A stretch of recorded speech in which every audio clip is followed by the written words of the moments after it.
One adult trying to control another adult and prevent them from cheating is like trying to herd cats.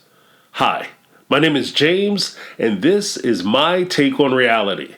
In this episode, we're going to be talking about Big Ed and his fiancée Liz and how his attempts to try to control her to prevent infidelity are nothing but folly. Now, before we get started, I would ask that if you're getting anything from the channel that you like, share, and subscribe to the channel. It really helps the channel out. It helps me out. And why not take the opportunity to help a brother out? So go ahead and hit that HBO special down below and the subscribe button. I'd really appreciate it. Thanks. Now let's get it. Let's go ahead and lay the foundation so that we understand exactly what we're talking about and where I'm coming from. Liz and Big Ed were having their engagement party. During the engagement party, one of Liz's friends came up to her and professed their love.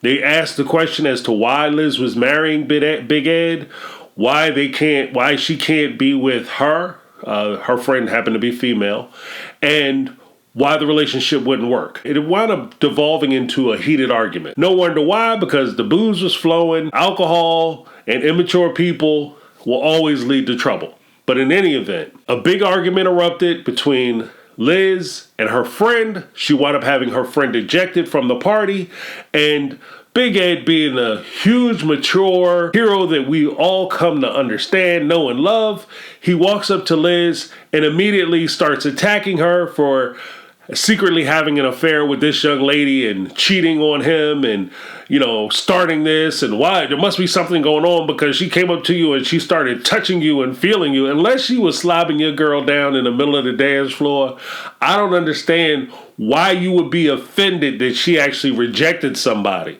no matter where it was. But I digress. After this happens, Liz decides she's going to storm out and leave, and eventually she comes back to the house to continue the argument. Now, I see the entire argument that Big Ed proposed. I really see that as another way for him to try to justify his control over Liz. Another reason as to why he can continually try to destroy who Liz is so that he can reshape her into the person that he wants her to be, and which will obviously be a shadow of her former self. Liz would do herself a huge favor if she actually separated herself from Ed and both of them took the opportunity not only to heal from the relationship, but to actually take time to work on themselves to develop their maturity levels. Now, Liz, I think, is still in her 20s, maybe creeping into her 30s. Big Ed, that dude is and he's past middle age. So at this point, I don't know if there's a whole lot of hope for Big Ed. It's hard to teach an old dog new tricks, but it is what it is. And, every day you wake up, you have an opportunity to change and at least try to change and improve yourself. So Big Ed, take the time to change and improve yourself. Let's be very clear. When it comes to cheating, there's no way you can stop somebody from cheating on you. If somebody has it in their mind that they want to step out on you or be commit infidelity, there's nothing you're going to be able to do to stop them from doing it. Because at the end of the day, you can see some of the things all the time. You can see all the things some of the time, but you will never see all the things all the time. You will never be able to track and trace exactly what somebody is doing and how they're cheating on you. For instance, if you have a situation where you're going through your boyfriend or your girlfriend, husband or wife's phone, and you're checking it and you're checking their social media, and I know they're not cheating on me because I'm checking all this stuff. Here's a hint. If they go out and simply buy another phone, they get one of those Walmart Target specials, one of those Deadpool phones from Ryan Reynolds, and they get one of his Mint mobile phones, and they get a little cheapy plan with a little cheapy phone, they can have all the text, pictures, all that, and you would never know about it because you don't know to check that phone. It's got a different phone number. Then as far as social media, they just set up a site or a username and profile that you don't recognize, that you don't know. Maybe put a picture of a cat or a car or something ridiculous that you would never be able to trace and be able to link back to them, and they can go wild. There's 1,000,001 ways that a cheat, and that's just off the top of my head. There's 1,000,001 ways that you can proceed to cheat on somebody that don't require a whole lot of you being honest. Because part of the problem is that by you cheating, you're not being honest. So for you to expect them to be honest in their cheating is all folly as well. Like I said, you can't see all the things all of the time, which means that all you're going to be doing all the time is wasting your time. You're never going to catch them. And even if you did, what is that going to prove? Do you trust them or no? If you trust them and your relationship is built on trust, then it doesn't matter who they're in the car with, who they talking to on the phone, who they work with, who they see in the club or the bar, who they go out with, because I trust you. I don't have to trust the world. If I'm with somebody, I trust that person. I don't trust the guys that she might run into or the girls she might run into. I just assume that everybody sees how wonderful my lady is and they want to get some of that too. But I trust her. So when she goes out, I don't sit around and ask questions about where she going, when she going to be back, who she going with. I don't care about that, because at the end of the day, we have the type of relationship she'll come back and she'll tell me about it anyway. So I don't have to ask anything. And if I get to a point where I do have to ask that question, then I have to start to reevaluate how important this relationship is to me. Life is too short for you to have to chase people around and chase people down. Now, as we talk about Liz's reaction, let's take a look at how she reacted when she was accused of cheating on Ed. Show me proof, Ed. I'm innocent. I'm completely innocent, and I'm done proving my point. Okay. I'm completely innocent. Okay, good night. You're welcome. Now, the funny thing about her proclamations of being innocent, this isn't the court of law. Relationships aren't the court of law. You don't have to prove yourself innocent. Hell, even in the court of law, you can't prove yourself innocent. You are proven not guilty. There's a huge difference between being innocent and saying, I don't have enough evidence to convict you beyond a reasonable doubt.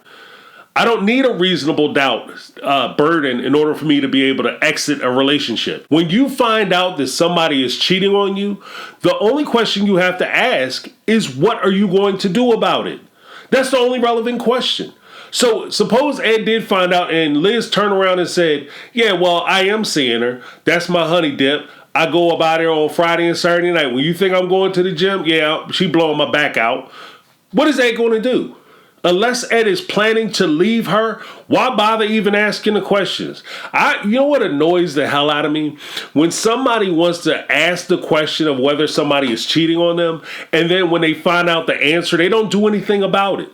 They beg and pester and, oh, do you know what's happening? Did you follow this? And what was he doing? Where were you going? And then when they find out, yeah, he's definitely cheating on you, what are you going to do?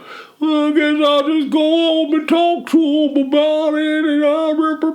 And then a week later, he's still doing the same thing and she's still there. Why did you even bother asking? All you did was make yourself miserable. So if you don't plan on doing anything, my whole point is that if you're going to ask the question as to whether somebody is cheating on you or not, make sure you already have in place what it is you plan to do when you find out the answer. Especially if you find out an answer that you know you're not going to like. What are you trying to prove? When she's standing there saying, there's no proof. What proof do you have? Prove it. Prove myself innocent. I'm innocent. Okay, what are you trying to prove? Are you trying to prove that you didn't cheat? Is he trying to prove that you did?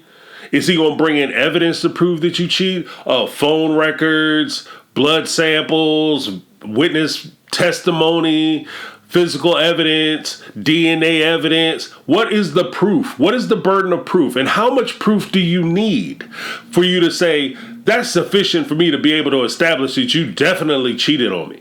Do you have to walk in and catch them doing it? I mean, you have to ask yourself these questions. Who are you trying to prove it to? Are you trying to prove it to them, or are you trying to prove it to yourself? When you say that, you have to establish that there's a certain level of proof that I did something wrong, am I going to stand here and argue with you and prove to you that I didn't do something? Or am I trying to prove to myself that I'm still a nice person and that I didn't do this thing? The bigger question is why? Why do I have to prove anything? Why do I have to prove to you that I didn't cheat? Why are you asking me whether I cheated or not? If I have to answer that question, then why are we here? The very question of whether somebody is cheating on you or they're being faithful to you, it always beckons a bigger question. It's not a question of infidelity. It's a question of integrity. If you're saying that I was cheating on you, if you're saying that Liz was out committing affairs and she was committing adultery and she was running around with this young lady and she can't be trusted. And that's your accusation. And what you're saying is that she's a liar.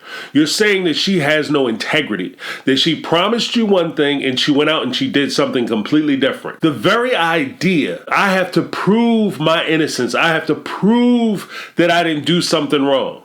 If I have to prove I didn't do something wrong, the proof should be me standing here saying I didn't do it. That should be the beginning and end of my segment or my part of the case. When you say, hey, James, did you bop? And I say, no, I didn't do that. That should be the end of it. Because if I have to stand here and establish, motives, we have to argue that, we have to establish your facts and evidence, and then I have to try to come up with some kind of alibi, then I can't live my life. I can't be me. How are you going to be who you are meant to be if you always have to worry about trying to establish some kind of alibi? You can't be home alone.